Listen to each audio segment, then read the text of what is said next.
Today we celebrate the memorial of St. Charles Borromeo, who had a really interesting life that I really can't get into in the detail that I'd love to, just in one homily.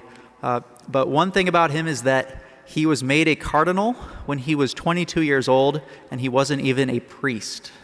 And that was at a time when the church dealt with a lot of nepotism, so I believe it was his uncle or his great-uncle had some kind of connection and made him a cardinal. And he could have kind of gone along with the times and had a very cushy, easy life as a 22-year-old cardinal at a time when that meant that you were basically, well, he was noble already, but you basically had access to an easy life. And instead, he allowed the Lord to speak to his heart, and really from day one was a very devoted servant of God.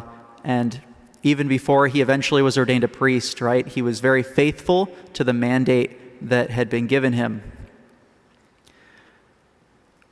He's the patron of seminarians and a patron of priests, so it's appropriate that today's Mass is offered for the seminarians of the Diocese of Dallas. And a big reason that he's a patron of priests and seminarians is that he helped to implement the seminary system. This idea that you have to go to school to become a priest used to actually not be universally required in the church.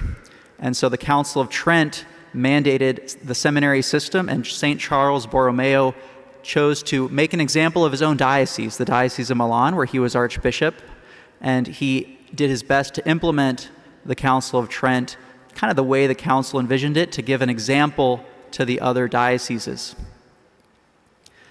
Our gospel gives us some stories of people who are making excuses. Consider me excused. Consider me excused from the divine table. Consider me excused from following the Lord. St. Charles Borromeo could have done that. There's a really crazy story that when he was, I think he was the Archbishop of Milan at the time, the Pope mandated him to help reform a certain religious order. They were called the Humiliati, the humble ones.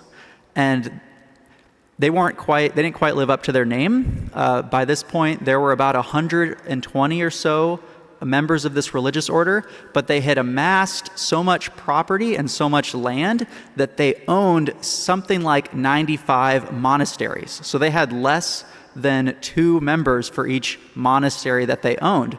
And so the Pope wanted to encourage them to divest themselves of some of their vast quantities of property, and so he mandated Charles Borromeo to lead that process, to lead that investigation.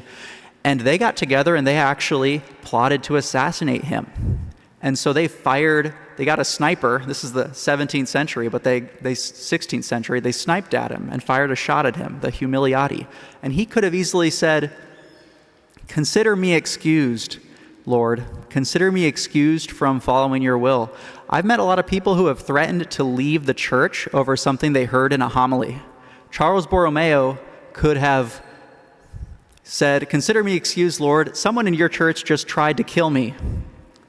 And instead, Charles Borromeo gave us a great example of somebody who is faithful to Christ, faithful to his church, and he took that as just more motivation to continue his efforts to reform. And if you only get one thing out of today, I'd like it to be this from St. Paul's letter to the Romans.